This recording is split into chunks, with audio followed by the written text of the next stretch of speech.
How's it going, everyone? My name is Khalid. I'm the game developer of Miko Adventures Puffball.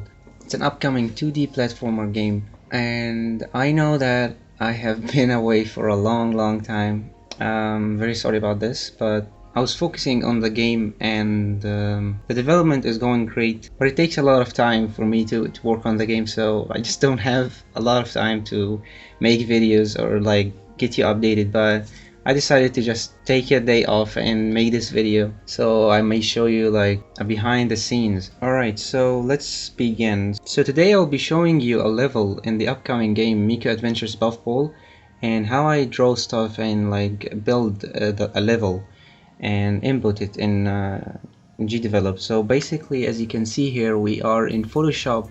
This is a level from the upcoming game Miko Adventures Puffball, and what you are seeing now is like the assets and how I drew stuff and stuff like that.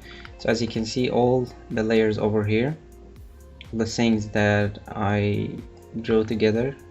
So basically each thing of these are just a layer on top of each other. As you can see, you can move anything. If I go back, as you can see, all the details to show you guys.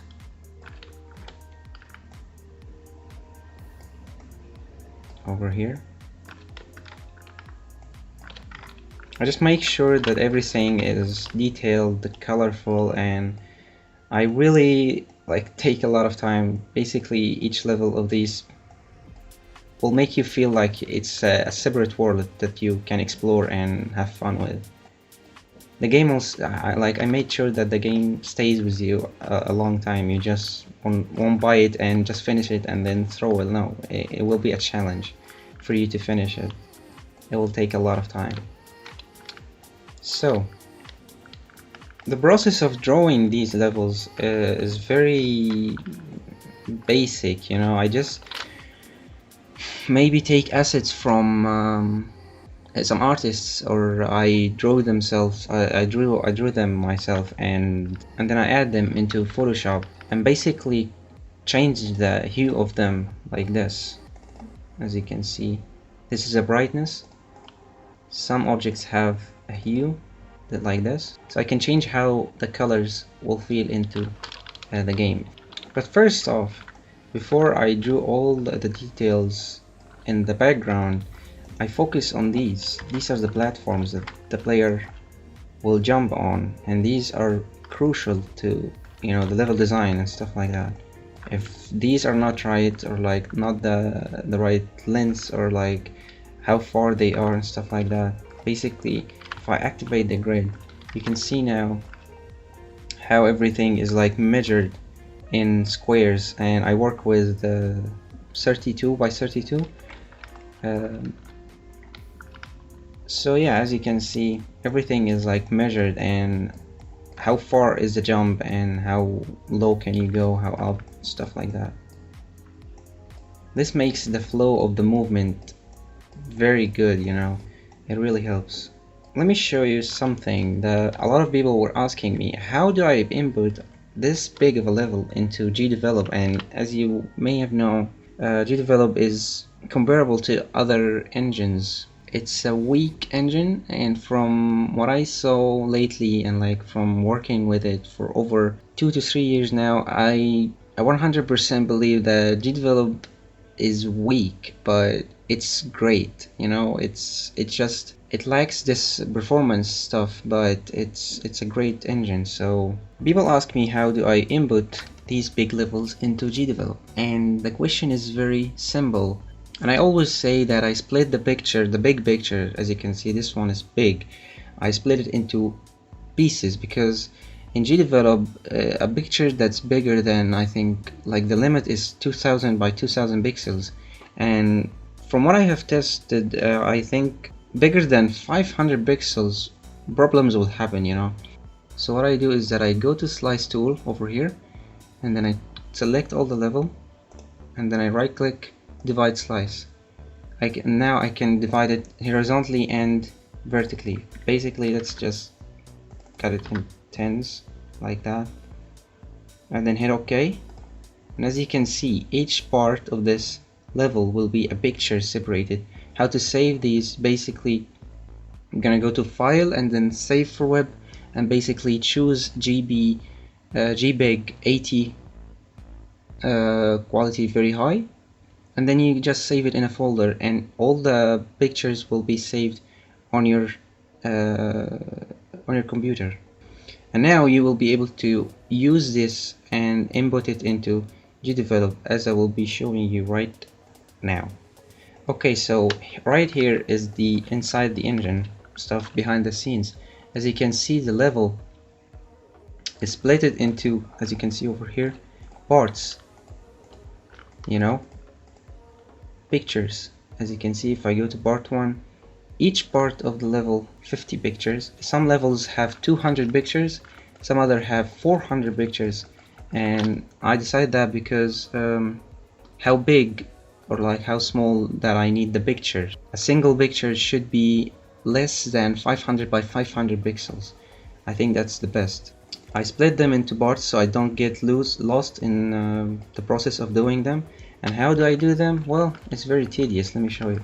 I'll be activating the grid, and it's 32 by 32, just as the same as here and in Photoshop. So I don't like each square of these, like it's perfect with here, you know. So it's the same stuff. What I do is very simple.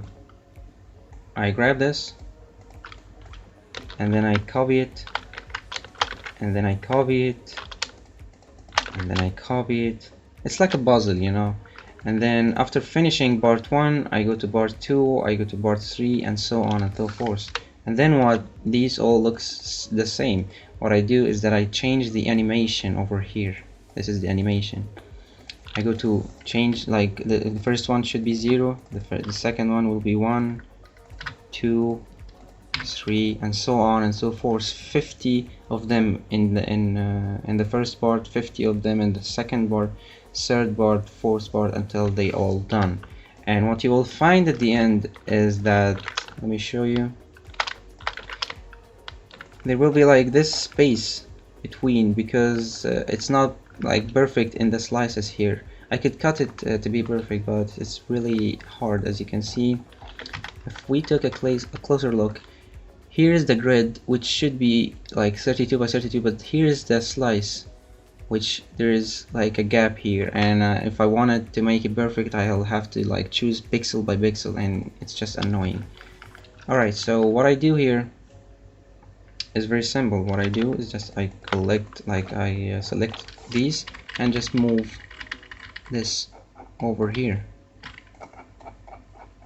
and then this is animation 1, this is animation 0, this is animation 1, and as you can see, if I close the grid, it works perfectly. And after you finish this puzzle, you will have the whole level split it into squares, as you can see. Now we move into the game itself. There's a lot of objects, man. I take a lot of time doing these stuff. Okay, so start. We will start with platforms, basically. So I have here a platform. It's a regular square, and a platform no ledge. Jump through platform. Ledge left, ledge right.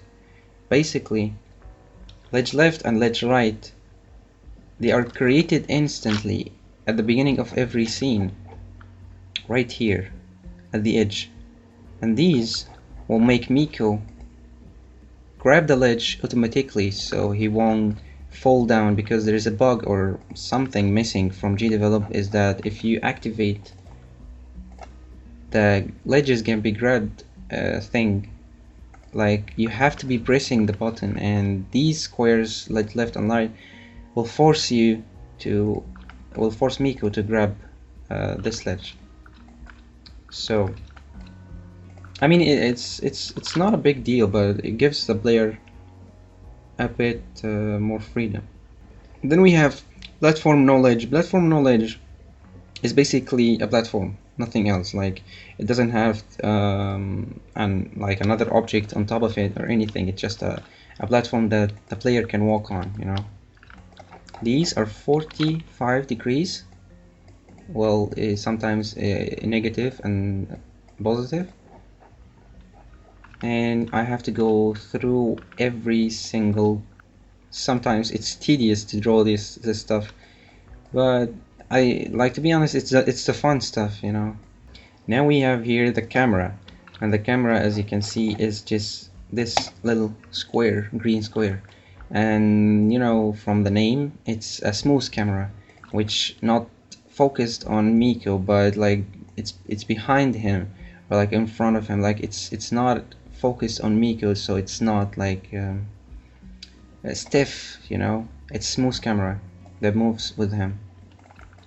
Then we have a zoom camera, which is basically changes the zoom of the camera. If Miko like go into a cave or something that's smaller, the camera will just zoom in, so it gives you more immersion. These two, the camera dynamic position, the camera dynamic move objects, I did these recently and they are amazing. So basically in games, in 2D games, like games like Hollow Knight and stuff like that, you see the camera dynamically moves with the player. It shows you, like for example, Miko sometimes cannot see the ground. Basically, if you are standing here, you will not be able to see the ground over here. So what I do is that I put this object. Once Miko is in collision with this object, the camera will focus here, not on Miko anymore. Basically, if the camera focuses here, then the ground underneath Miko will appear, so that you know where you will be falling down, you know. It's just a small trick, but it really makes the game very fun, you know. And it will make it a lot more fair, because when I released the first game, it didn't have something like that. The camera was just stiff, very stiff actually. Like over here, if you are standing over here, you will not be able to see the spikes, and if you fall down, you will be surprised that you have fallen onto spikes, which is not fair, you know. It's not cool to make the player like fall into stuff that they didn't see. So you have here this object. When Miko is in collision with it, the camera will go down, so it will show you this place. Alright, so we have a go left and go right. I think like everyone in Gdevelop, I think, should have these. Like, these are normal stuff. Basically, it's for like enemy. When it's in collision with this, it will go right, and when it's in collision with this, it will go left. And I added a little like idea.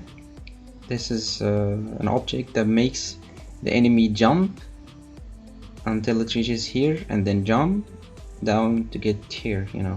Then we have a camera top left and a bottom right. Basically, the camera, the level in Miko has a limit, so I cannot show the outside of this. Basically, to keep the limit, there is an event in Gdevelop that limits the camera into borders. So basically, I have here a top down, a camera top left limit, and a camera bottom right camera. So it will limit the camera position all the time inside the level. This is bad, and I don't know why I call it bad, but this is like when the player falls off the ground, he will be respawned back to a checkpoint. And to be perfectly honest, I removed the checkpoint. I made spawn points. Basically, if you fall here, a spawn point will be activated and you will be back over here. There is no checkpoints. Basically, you are free to move in the level. Like before, I had this crazy idea, and it's a stupid one, that if Miko gets hit by a spike, he will be transported back to a checkpoint, which is ridiculous and just boring, you know.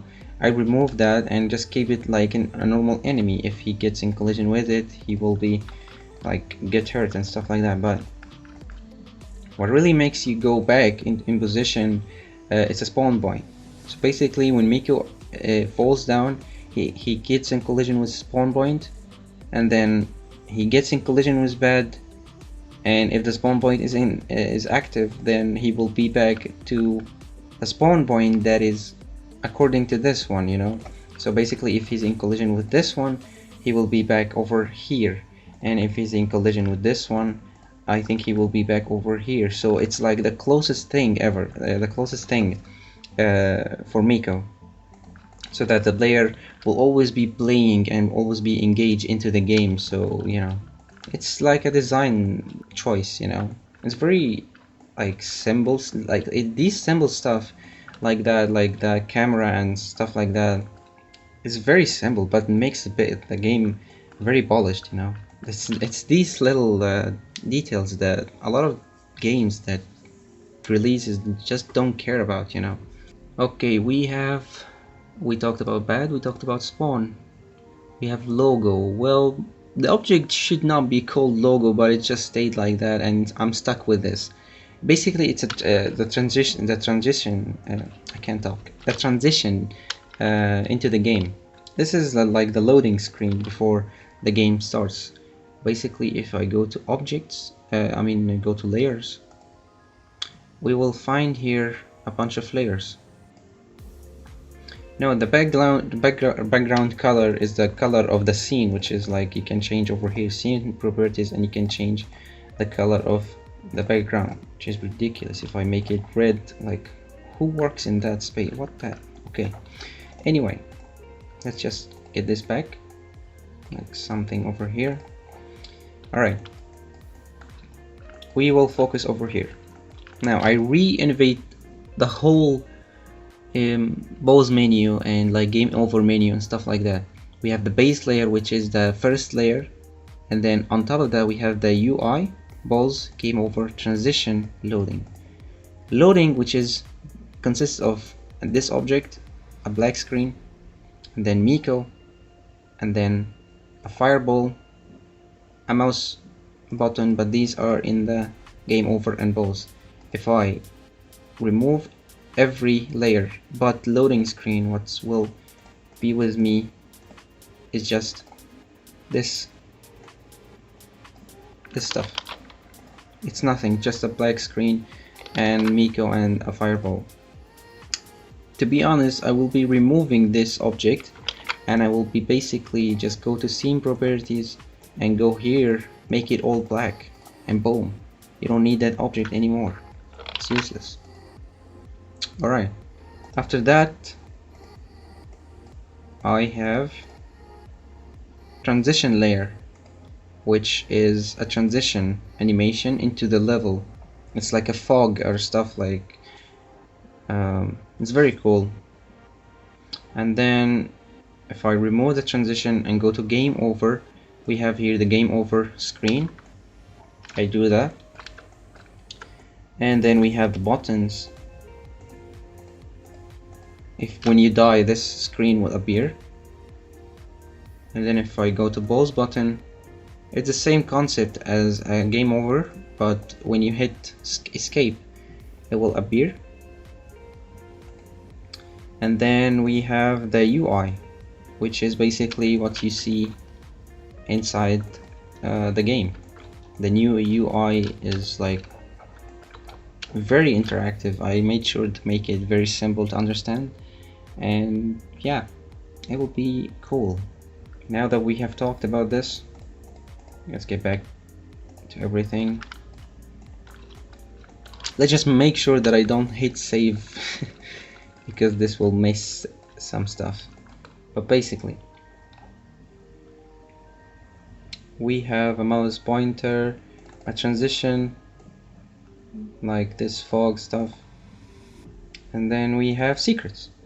I cannot show you secrets because you'll have to find them, but basically it's an object that like fades away when the enemy, the hero Miko, gets in collision with.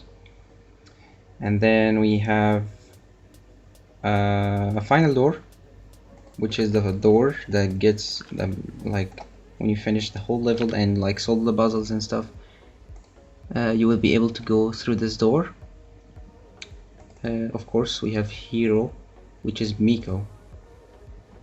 We have a 1-up in case you lose your health. Hero fallout map. It's an object that I created when Miko dies, or like go over here, falls off the map. like his soul or whatever will float. Like it's a very simple thing that I made for Miko. We have walk particle, and it's for Miko when he walks on the ground.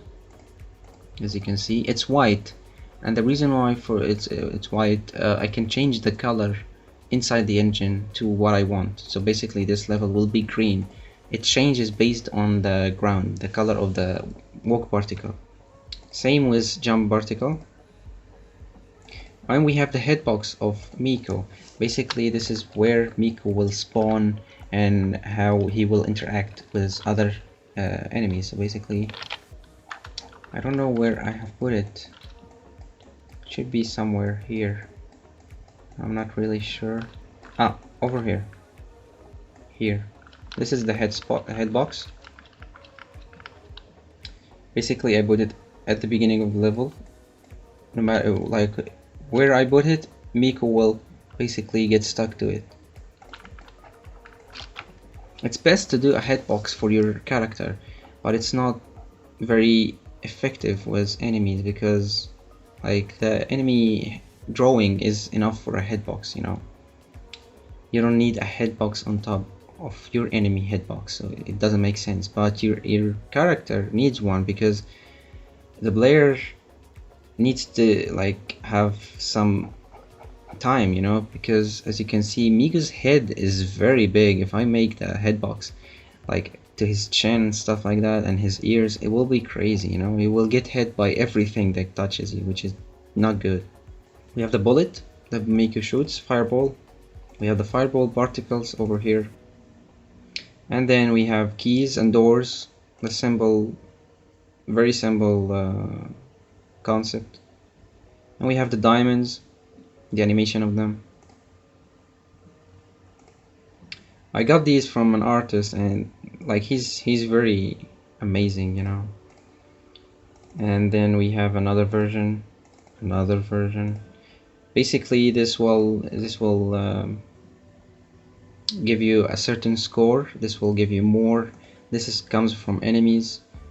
A checkpoint I think I'm gonna delete because after using spawn points the game feels a lot better. We talked about Greeno and green jump. Spikes is the same as Greeno, basically you get hit by it. The score secrets and score monsters and score, basically these are the stuff over here.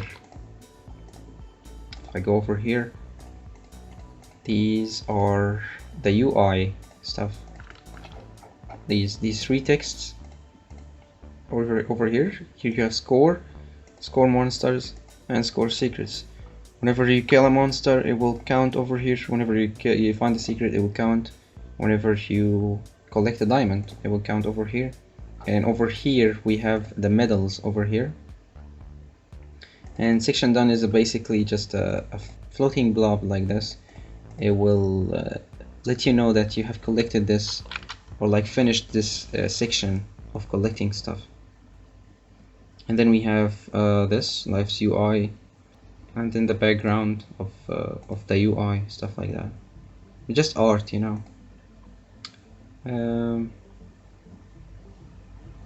Yeah, and that's basically it. I have tutorial signs. This is just to show you some of the behind the scenes stuff. I can go into the code and stuff like that, but like it's very like it will take very long. We have here external events, and like, oh god. I'm like, oh god, I cannot believe like this. Like, I don't know how I did all of this, but it gets pretty messy, you know. I tried to clean stuff up. It's very crazy. Like, people ask me a lot how this works and how that works. There's a lot of stuff to work with here, you know. But yeah, I basically showed you behind the scenes. This is just like I'm reloading stuff before the level starts. It helps with performance, not much, but it helps. This is basically a fake Miko. when he gets in collision with this object, he will the level will restart at the beginning, so it will give you like a performance boost. It's something in Gdevelop, I don't know, but I think it helps. These are all the animations of Miko, just to give him like to load his stuff before beginning, his work particles and stuff like that. It's just to load, you know. This is loading stuff. Thank you so much for watching, and I'm very sorry that I'm just away like that, but there are stuff coming, and like big stuff, like I will be connecting with people, big people, when this game is close to finish, and like see if like publishing stuff and stuff like that. Like I really have great hopes about this game because I worked very hard for the past a year and a half, and it's just the beginning, you know. I have a lot, like Miko Adventures Puffball is the beginning of what I actually have in mind, you know. This is not what I have in mind. I have a lot in mind, and I have a lot of cool ideas for a platform, but this is like the like standing ground for me to get high up and do more projects and more stuff like this. I'm enjoying this a lot. Like, I cannot express how much I love game development. I love every second of working in this game, and I cannot thank enough the Gdevelop community who helped, like was there when I needed them, you know. One of the people in Gdevelop, his name is King. He's my friend, and he helps me a lot with like difficult programming stuff, but he's very good, and like when I need him, he's always there. And not just him, but a lot of people in the community are very helpful. Gdevelop community are the best. I've never seen a community this helpful and like this engaging. It's very amazing, and I'm very lucky to know people like these. Thank you so much for watching, and don't forget to subscribe, like the video. Let me know down in the comments, what do you think, you know, what you have seen from this updated video. I would be very happy to know what you think about what you're seeing over here. I will see you soon, and be ready because big news are coming soon. I have a lot to show. Alright, we'll see you all soon. Bye.